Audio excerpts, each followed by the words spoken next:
Bienvenue dans l'univers du coaching. Je suis Catherine Balazzo. J'ai créé ma société de conseil en 2001.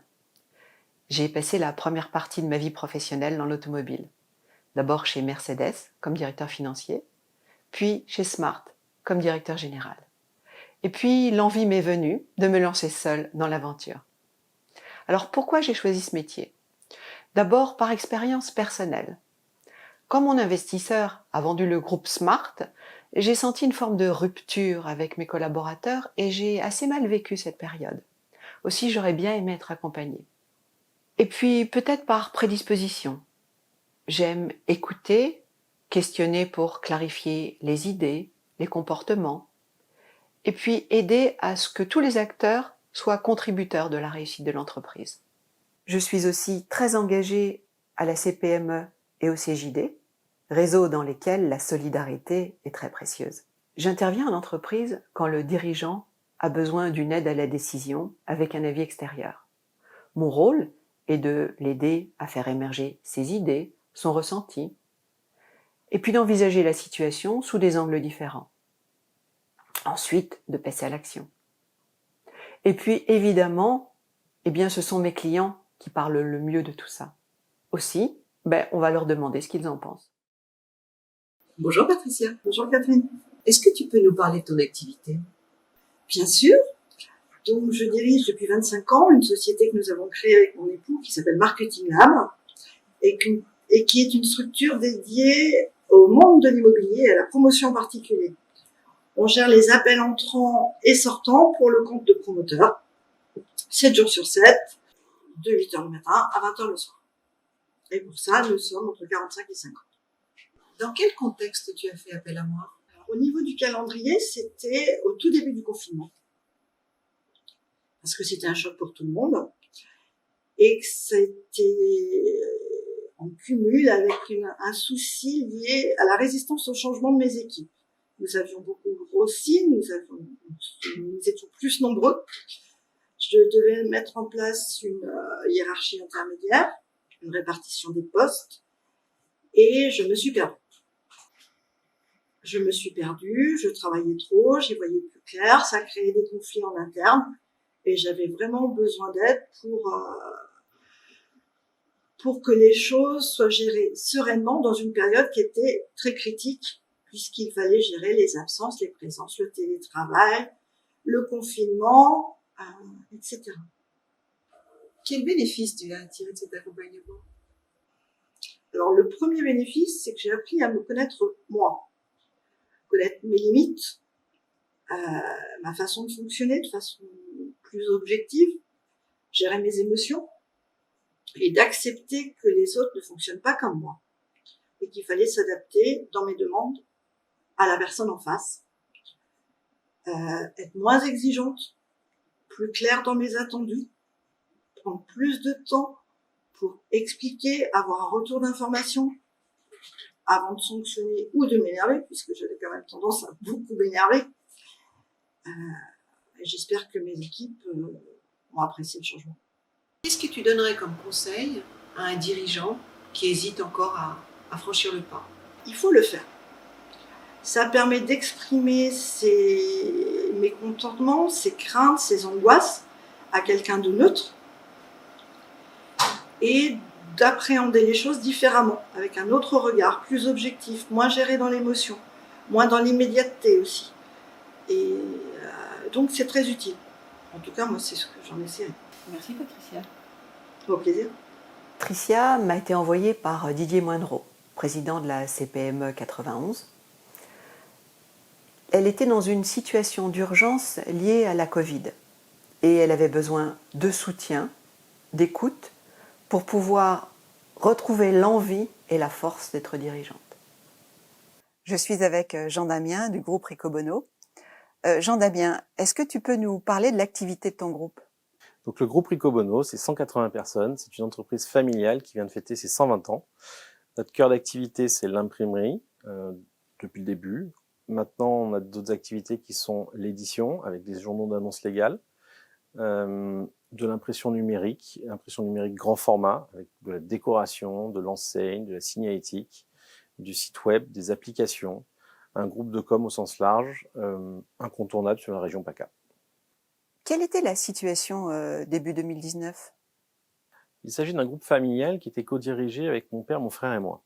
Rapidement, les choses devenaient complexes en termes de gestion de la société, puisque rien n'avait été réellement prévu sur la suite, à savoir que mon père vient de fêter ses 70 ans, mais que par pudeur ou pour diverses raisons, rien n'avait été réellement établi sur qui allait faire quoi par la suite, quels allaient être les rôles et missions de chacun. Et vous avez fait appel à moi dans quelles circonstances et pourquoi ? Nous étions dans une situation compliquée et il devenait urgent pour nous de faire appel à quelqu'un. Michel Rubineau, un ami de la famille, nous a conseillé de faire appel à toi, Catherine, pour intervenir au sein de notre société et de notre famille pour pouvoir mettre les choses à plat.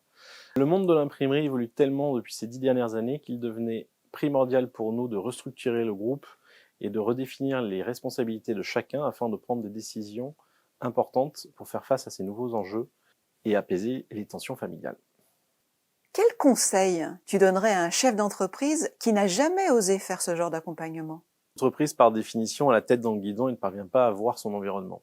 Ta venue, qui est neutre, avec un regard neutre et bienveillant, permet au chef d'entreprise de se poser les bonnes questions. Et finalement, pour toi et pour ton groupe, cette mission, elle a apporté quoi comme bénéfice ? Ton intervention a eu pour conséquence d'apaiser les tensions familiales et a permis à chacun de trouver sa position au sein du groupe. De plus, la complémentarité avec ton partenaire Étienne Bouillot a permis de structurer les process et de réorganiser l'entreprise. Ce qu'il faut retenir de cette mission complexe, c'est que l'enjeu était fort. L'équilibre de la famille, pour la succession du père vers les deux fils, nécessitait que chacun trouve sa place dans le groupe et contribue ensuite à la mise en place des conditions de succès. Bonjour Geneviève. Bonjour Catherine.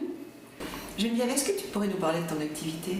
Oui, Catherine, Synthèse et Médias est spécialisée dans la veille médiatique. 365 jours par an, on surveille la presse pour délivrer à nos clients des revues de presse et des synthèses de presse. On fait aussi évidemment de la gestion de crise.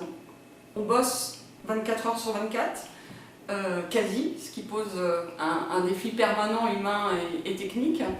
Et on surveille pour satisfaire nos clients, j'ai envie de dire la terre entière, c'est-à-dire la presse française, internationale, les agences de presse, le web, la presse généraliste, la presse spécialisée. Le créneau qu'on occupe très particulier, qui est de faire des produits à valeur ajoutée, qu'on veut le plus intelligent possible, le plus proche de nos clients et les plus réactifs possible par rapport à une information qui bouge tout le temps, fait qu'on a pu capter et fidéliser des clients du CAC 40, du SBF 250, de la politique, ça va de l'Élysée, un certain nombre de ministères ou des partis politiques. Geneviève, qu'est-ce qui fait que tu as fait appel à moi ? Mais en fait, on est toujours en phase de croissance. On s'est aperçu qu'il y avait des pistes d'amélioration dans l'organisation de la production de synthèse. Donc on a fait appel à toi Catherine et à Étienne. Et vous avez conjointement bossé sur une première mission qui est de fluidifier l'organisation, de la rendre plus lisible pour les collaborateurs et proposer des solutions qu'on a mis en œuvre. Ça a marché, effectivement. Il y a eu beaucoup plus de fluidité, de simplicité et de compréhension de l'ensemble des collaborateurs de synthèse et médias. Et pour accompagner cette évolution, j'ai basculé quelque part dans une nécessité qui était de me faire coacher pour que cette évolution soit le mieux accompagnée possible. Donc c'est vraiment dans ce contexte, on a tiré le fil et c'est dans ce contexte que le coaching avec toi Catherine s'est imposé. Et finalement, quel bénéfice tu as tiré de cette mission ? Mais en fait le premier bénéfice c'est un regard plus aiguisé sur soi. Parce que forcément, on échange sur des choses qui sont des fois un peu profondes, bien ancrées. Donc c'est vraiment une meilleure compréhension de soi. Et de fait, on arrive à une meilleure compréhension des autres. Et donc, dans la sphère professionnelle, des collaborateurs de Synthèse et Médias. Donc en fait, ça, c'était vraiment le premier bénéfice. Le second bénéfice, et ça c'est l'accompagnement après au long cours d'un coaching, c'est de pouvoir anticiper, de pouvoir solutionner un certain nombre de difficultés qu'on peut être amené à devoir résoudre et qui, grâce à cet accompagnement, sont déminés en amont, sont décryptés et au final, le résultat fait qu'on ouvre un certain nombre d'outils qui nous semblaient inatteignables et on les actionne et ça fonctionne. Le témoignage de Geneviève nous amène à comprendre l'évolution du besoin. D'abord sur l'organisation de l'entreprise, et puis, naturellement, la dirigeante prend conscience qu'elle est au cœur de la transformation. Ces 3 témoignages renforcent le fait qu'il est important de concilier les hommes et l'organisation.